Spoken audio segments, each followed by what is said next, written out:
మాజీ మంత్రి విడుదల రజని మాట్లాడుతున్నారు. ఇప్పుడు లైవ్ చూద్దాం.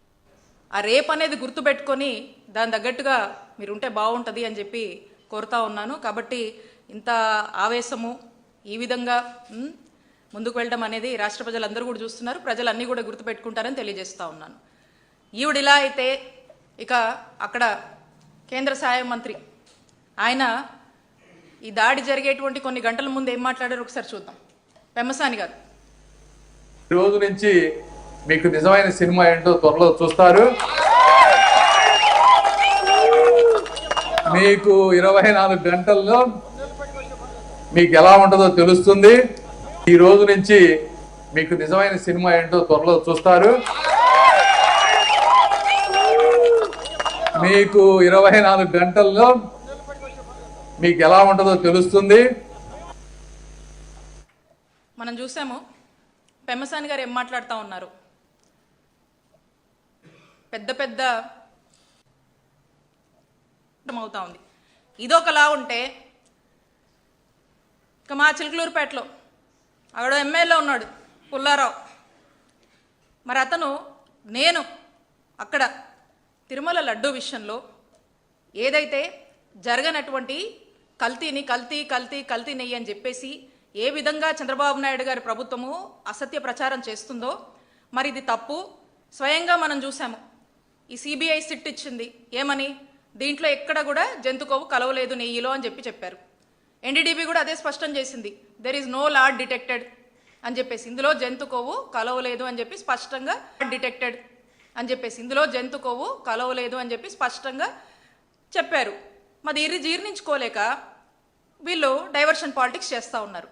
నేను మా నాయకులతో బోయపాలెం గుడికి, అక్కడికి వెంకటేశ్వర స్వామి గుడికి వెళ్ళి అక్కడ పూజలు నిర్వహించి బయటికి వస్తే నానా రభస చేశారు. ఒక్కసారి అది వీడియో ప్లే చేయమ్మా.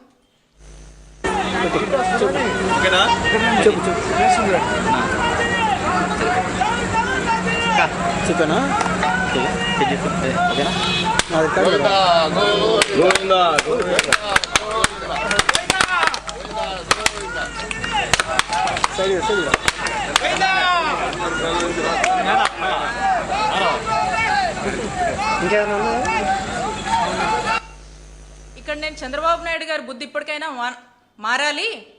ఇప్పుడు కూడా ఇంకా దేవుళ్ళని లాగి రాజకీయాలు చేయొద్దు, తమ స్వార్థ రాజకీయాల కోసం అని చెప్పేసి మొరపెట్టుకొని బయటికి రావడం జరిగింది. దీని తర్వాత నెక్స్ట్ వీడియో ప్లే చేయమా.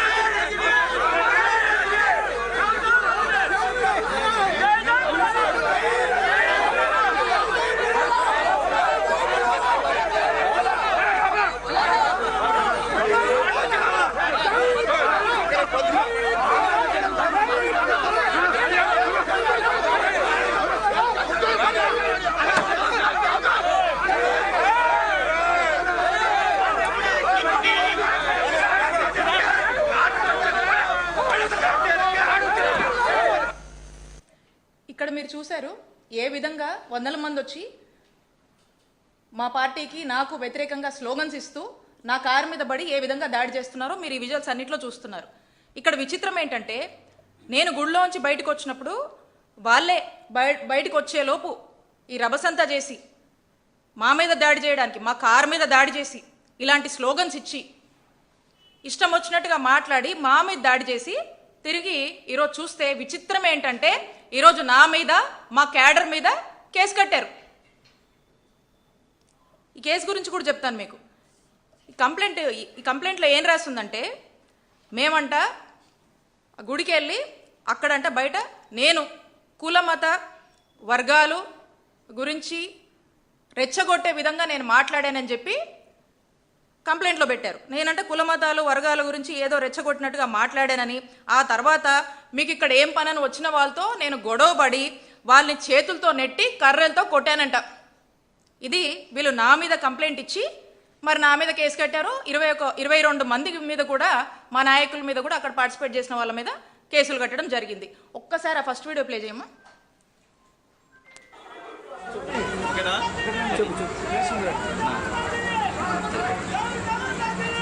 చెప్పానా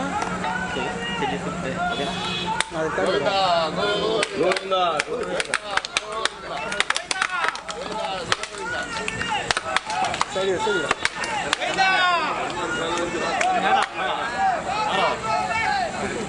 ఇంకేమన్నా ఇక్కడ మీరందరూ కూడా గమనించారు, మేమంతా గోవిందా గోవిందా అని చెప్పేసి చంద్రబాబు నాయుడు గారికి మంచి బుద్ధి ప్రసాదించాలి అని చెప్పి మొక్కుతూ కొబ్బరికాయలు కొడతా ఉంటే అప్పటికే బయట గో బ్యాక్ అని స్లోగన్స్ ఇస్తూ ఉన్నారు.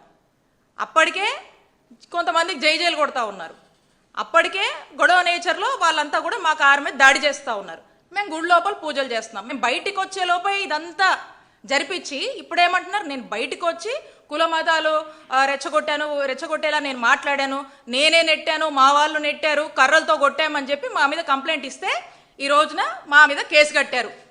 తిరిగి మా వాళ్ళే మళ్ళా అక్కడ ఈ ఇన్సిడెంట్ జరిగింది అని చెప్పి మా వాళ్ళు కంప్లైంట్ ఇస్తే దాని మీద ఇంత కూడా స్పందించలేదు, దాని మీద ఏం చేయను కూడా చేయలే. అంటే గుడికి వెళ్ళి వస్తే మా మీద కేసు కట్టారు. అంటే నేను అడుగుతా ఉన్నాను చంద్రబాబు నాయుడు గారిని, నేను గుడికి వెళ్ళి వస్తే నా మీద మా క్యాడర్ మీద కేసులు కడతారా మీరు? మరి నేను చేసిన తప్పేంటి? వెంకటేశ్వర స్వామి గుడికి వెళ్ళొద్దా? మీరు చేస్తున్నటువంటి మీకు ఇంకా మంచి బుద్ధి ప్రసాదించాలని మేము గుడిలోకి వెళ్ళి మొక్కొని వస్తే తప్ప మేమెక్కడ కవిచ్చాము? మేమన్నా గొడవ చేశామా? మా మానాన్ని మేము గుడికి వచ్చాము, మేము సైలెంట్గా మా పని మేము చేసుకుని వెళ్ళుకుంటే టీడీపీ గుండాల్లాగా మీ వాళ్ళు వచ్చి ఈ విధంగా చేసి మా మీద కేసు కడతారా? ఎక్కడ పోతుంది లా అండ్ ఆర్డర్? ఏమవుతుంది? నేను కుల మతాలని రెచ్చగొట్టానా?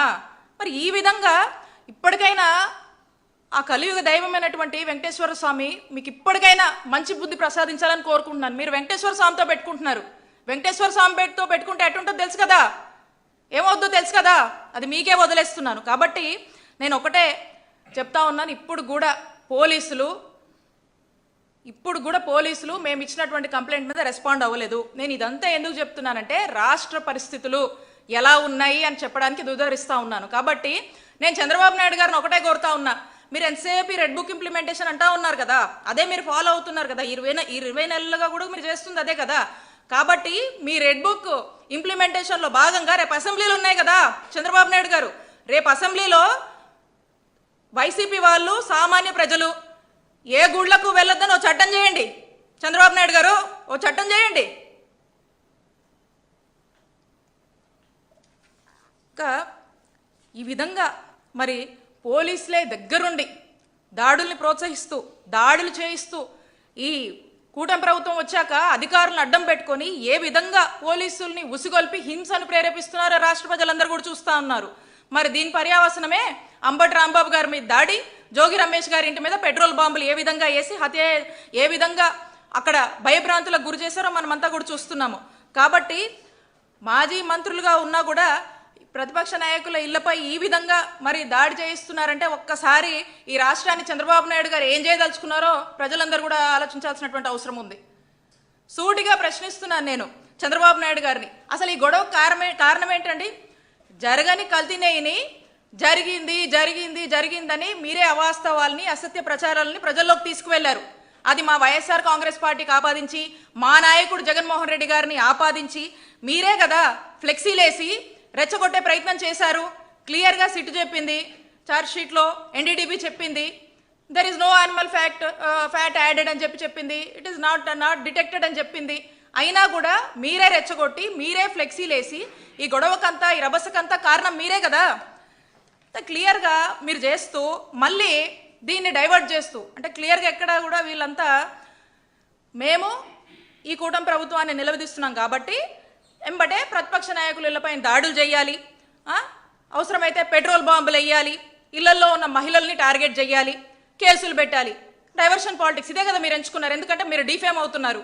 ఈ తిరుపతి లడ్డు కల్తీ నెయ్యి వ్యవహారంలో కూటమి ప్రభుత్వం డిఫేమ్ అవుతుంది. కాబట్టి దీని డైవర్షన్ కోసం ఈ దాడులకు ఈ హింసలకు పాల్పడుతూ ఉన్నారు. మీరు మొన్న మహిళల్ని టార్గెట్ చేశారు, అక్కడ రాంబాబు గారి ఇంట్లో వాళ్ళ లేడీస్ అందరినీ కూడా టార్గెట్ చేస్తున్నారు.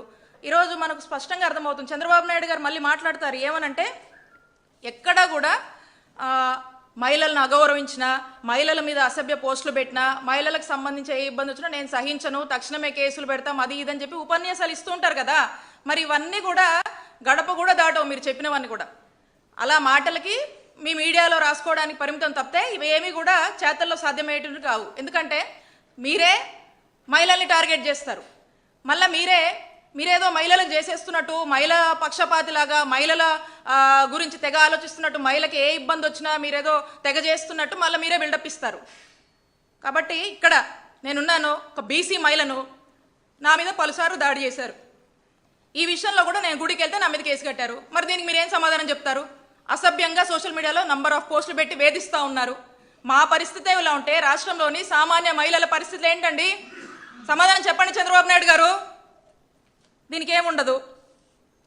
ఇవన్నీ చూస్తుంటే అసలు రాష్ట్రంలో ఆటవిక పాలన నడుస్తుందా అనిపిస్తుంది.